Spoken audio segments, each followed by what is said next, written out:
It's me. Today is the Bible verse of the 19th. I have about 5 days worth because I haven't been on here a while. But I definitely want to go back and find out which verse was for what day. And that means I'm going to start with the 19th verse of the day for the 19th. And that's Isaiah 7:14. So, Isaiah is found, the book of Isaiah is found in the Old Testament. What else can I say about it? In the Old Testament, many books are titled by the prophet's name. During the course of history, as the story of the Old Testament is being told, God relates to many different people, and because they have a spirit and an open heart and good relationship with God, and He picks those people to spread messages to the area.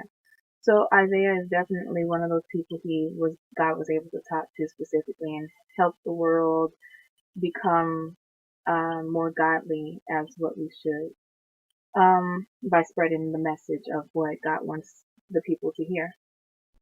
So I'm going to just read it and read the whole section and get to the specific verse, and we're going to pull something out to apply to our own lives like usual. Isaiah 7:14 is the verse of the day. And I shall start with the topic that's called Immanuel. God is with us. So, and this is awkward because that's weird. I learned at the same time that I'm telling these things to you. It's called Immanuel, and Immanuel is spelled with an I. But if you fast forward in the New Testament, when Jesus is about to be born, they say that his name should be called Immanuel, spelled with an E, and that means God is with us.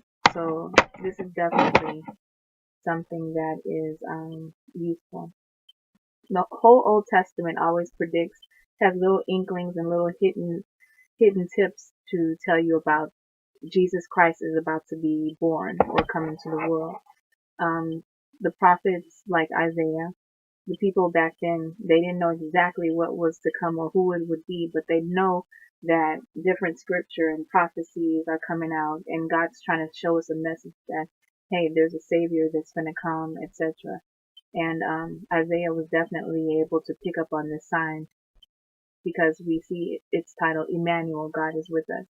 So let's see what Isaiah says in this. Let's see what message God has sent to Isaiah and see what he's talking about. Immanuel, God is with us. Then the Lord spoke to Ahaz again and said, ask for a sign from the Lord your God to prove to yourself that this is true. You can ask for any sign you want. The sign can come from a place as deep as Sheol or as high as the skies. But Ahaz said, I will not ask for a sign as proof. I will not test the Lord. Then Isaiah said, family of David, listen very carefully. Is it not enough that you would test the patience of humans? Will you now test the patience of my God? For the Lord will still show you this sign, the sign that the young woman is pregnant and will give birth to a son. She will name him Immanuel. He will eat milk curds and honey as he learns to choose good and refuse evil. But before he is old enough to make that choice, the land of the two kings you fear will be empty. But the Lord will bring troubled times to you. These troubles will be worse than anything that has happened since the time Israel separated from Judah. This will happen to your people and to your father's family when God brings the king of Assyria to fight against you. At that time the Lord will call for the fly that is now near the streams of Egypt, and he will call for the bee that is now in the country of Assyria. Those enemies will come to your country. They will settle in the deep valleys and in the caves by the thorn bushes and watering holes.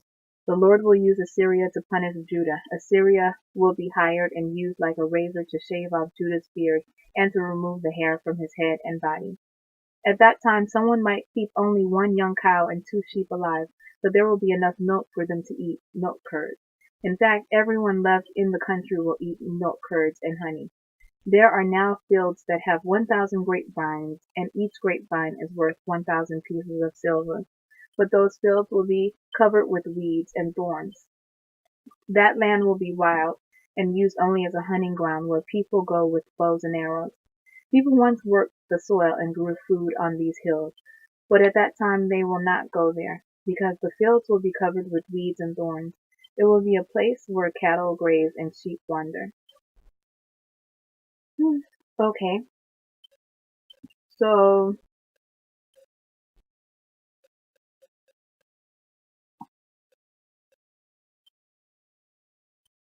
okay, so where are we in the space of time? That sounds like a lot of information. Like, what the heck is going on? I'm sure anyone just coming into that can, would be thinking about that.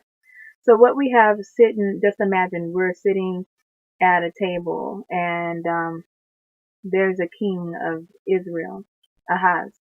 And if I remember right, Ahaz is a descendant of David. I think it was like, let me just make sure while I'm saying this. Let's go back to David. Yeah, he's the family of David. Ahaz was the son of Jotham, who was the son of Uzzah. Rezin was the king of Aram. Pekah's son, well, it's just yakking about who's the son of whoever. And let me just see. So it looks like the king is in trouble.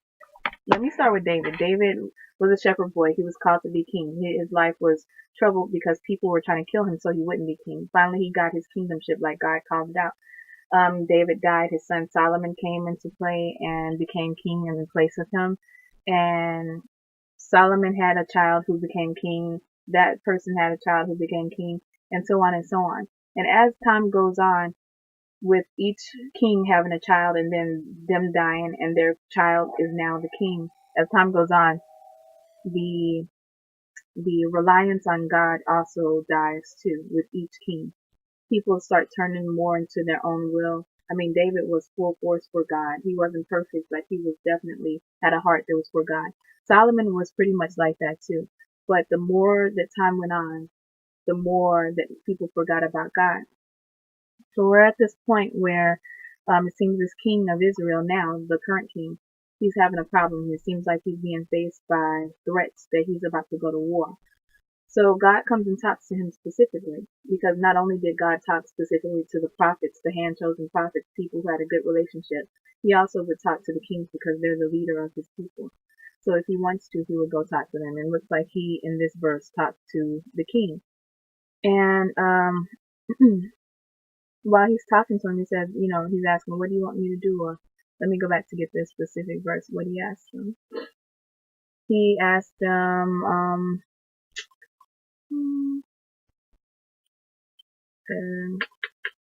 let's see, where is it? Then the Lord spoke to Ahaz again and said, ask for a sign from the Lord your God to prove to yourself that this is true. So, pretty much before that, God was telling them, okay, I understand that king, you are leading my people. You're king. I understand that you are hearing rumors that you're about to go to war and there's another king against you, but I got your back. And above the verse that I read, it said that, but the Lord God says their plans will not succeed. It will not happen.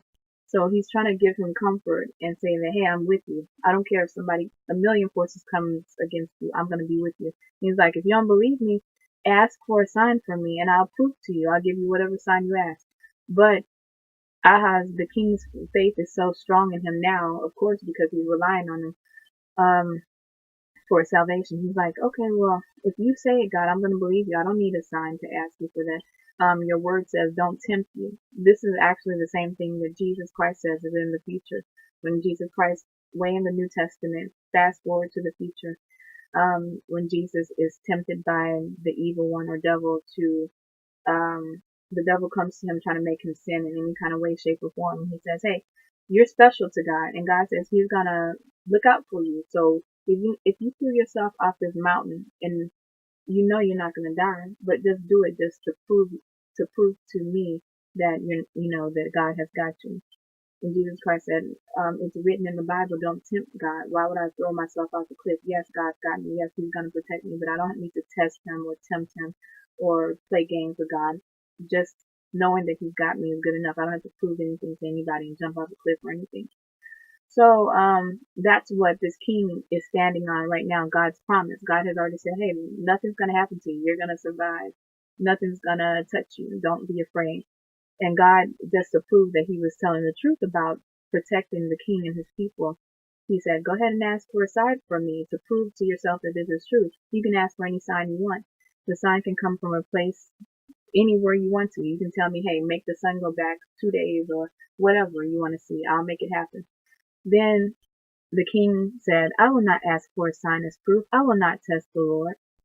Then that's when God's prophet Isaiah hops into the conversation and he tells the people, the Israelites, he starts talking to the whole people of Israel and said, family of David, listen very carefully, because they call them the family of David because they're descendants from David. They're Israelites. Family of David, listen very carefully. Is it not enough that you would test the patience of humans? Will you now test the patience of my God? But the Lord will still show you this sign.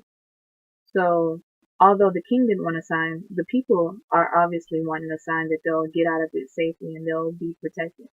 So Isaiah starts prophesying about the coming King, Jesus Christ, far in the future. And he says, this is what's going to happen in the future. A young woman will be pregnant and will give birth to a son. She will name him Immanuel. And that's really what Jesus Christ's name is supposed to be. We call the name, this Bible is translated from Hebrew. And we got the name Immanuel because that's what means God with us. And that's what Jesus is. He's God with us. So, that's what Isaiah is prophesying. He sees the message from God and he's saying, hey, in the future, there's going to be a young woman. She's going to get pregnant and she's going to give birth to a son. She will name him Immanuel. He will eat milk curds and honey. He even sees what his diet's going to be. And he's going to learn to choose good and refuse evil. That's the same step we have to do for our own lives. This is definitely what can apply to ourselves. That one line right there. Because that's what it is. Jesus Christ, he learned to do good and nothing but good, and he refused all evil. But us, we have, in some point of our life, we've stepped into some evil, and we just need to start refusing that evil and turning and choosing good, because it's definitely the best path that God has for us. And Isaiah goes on and he starts prophesying some more and says, I see that, but before he is old enough to make that choice, the land of the two kings you fear will be empty. So he's saying that the people who are coming against you right now, I mean, they're going to be cleared out. You don't even have to worry about them, because before the coming of Christ, those lands that threaten you will be cleared out. So this is all it is. They're in an uproar. They're panicking. Oh, somebody wants to fight us. What are we going to do? They're just pretty much saying, put your trust in God and he's going to protect you. Now, the verse of today, let's just hop right into it. Isaiah 7:14. And it says, but the Lord will still show you this sign. The young woman is pregnant and will give birth to a son. She will name him Immanuel. And Immanuel means God with us. So this is good to reflect on, because, of course, this is the time of Christmas, which is a celebration of the birth of Christ. So that's why I'm sure all the Bible verses from here on up to today's actual date, which is the 23rd of December, all the ones that I read, I'm sure they're going to reflect on Jesus Christ's birth in some way, shape, or form. So in this verse, it's definitely great to realize that this is one of the spots in the Old Testament, the first part of the Bible, that actually predicted just straight out, even what the name of the child will be, predicted straight out, that Jesus Christ was coming. So all these years go on, just like today. God gave us a prediction as well in the book of Revelation. That's the very last book in the whole Bible. You flip to the very end of the Bible, and that's where it is, Revelation. And it tells what's to come in the end of the times. That's why you always hear people saying, this must be the end of the days, end of times, because they see all the things that are written in the Bible that are popping up in our world. Just like this man predicted the coming of Christ by getting a word from God. He wrote it down in the Bible. And eventually, for all those years, people were looking, hey, is it going to happen now? Is it going to happen now? It must be about to happen. Nobody knew when it was going to happen. And even when Christ was born into the world, many people didn't know still or believe in it that he was the one that was written about to come. But he was. So that's a good tip to us too. Open your spirit so you can have discernment to know what are the things of God, because Jesus Christ was right there, birthed to the world, and not many people could acknowledge that it was actually him, especially the spiritual ones and the ones who always, people, can you imagine me back in this time, and Isaiah is just predicting, I'm in his crowd listening to him, and he says this to me, and I know Jesus Christ hasn't come yet, and I'm just in the crowd, like, that sounds awkward. whatever. And he's reading and saying, hey, the Lord's going to show you a sign eventually. Soon a young woman is going to get pregnant. He didn't go into detail about how. He didn't say that it's not going to even be a pregnancy from a man or anything. It's going to be God's DNA inside this woman. He didn't go into that. He just said a young woman's going to get pregnant. I see that she's going to give birth to a son, and she's going to name him Immanuel. And I'd probably back at that day probably be like, what's that got to do with me? What do I care about? Babies are born every day. What's that have to do? You know, but it's not until the person actually comes or the prophecy is actually fulfilled that it has meaning to it. So, just know that just like there was a prediction in that day, there's a prediction in our day where Christ is coming back, and it's just for us to look for it and be discernible, have discernment where we can tell if someone's Christ or not. But it tells you in Revelations, you won't even have to figure it out because the light of Christ, the being of Christ is going to be so, so great that it's going to be able to be seen everywhere. And nobody's got to sit there and wonder, is that the Christ or should we look for another one to come? No, we're going to know for sure that's Christ. Yeah, that was the verse of today. And it just tells you that since the Old Testament, many symbols and predictions and prophets have been speaking on the coming of Christ when he finally appears to take our sins away. And yes, his name was supposed to be Immanuel, but for some reason, they call him Jesus Christ. What's in a name? Much is in a name. And when we're praying and when we're relying on God and relying on salvation, we need to acknowledge that we're not just calling on a name, oh Jesus. There's meaning behind these names, meaning behind these words. Thank you, Immanuel. I mean, why are you saying Immanuel? Because Immanuel means God with us. And as we also know, in the original Hebrew, his name was Yeshua. So it's transferred to Jesus. And all of this means, things about God. So just know there's power in names. Just like if you call someone something negative, there's high power in that name. People, for being called a name, people sometimes are willing to go to war or fight each other because they got called a name. There's power in what you say, in what you speak, in what your name means. Find out what your name means. And if necessary, if it's something negative, change your name. Like my name means, it says in French, my name is supposed to mean rich and dark. And I know I'm rich in my spirit and my skin is dark, so I'm dark complexion. So those two things, alright. Also I've been in a dark place in my life and Christ has come in and brought in light so that I'm no longer in any dark place. Let's see. What else am I trying to pull out of this? I'm trying to see anything else that applies. No. Just know that the Bible is true and the prophecies and the predictions constantly come true in God's word. So have faith in God and his word. I'm going to go ahead and move on to the next day, which is December 20th. So stay tuned to that one. Goodbye.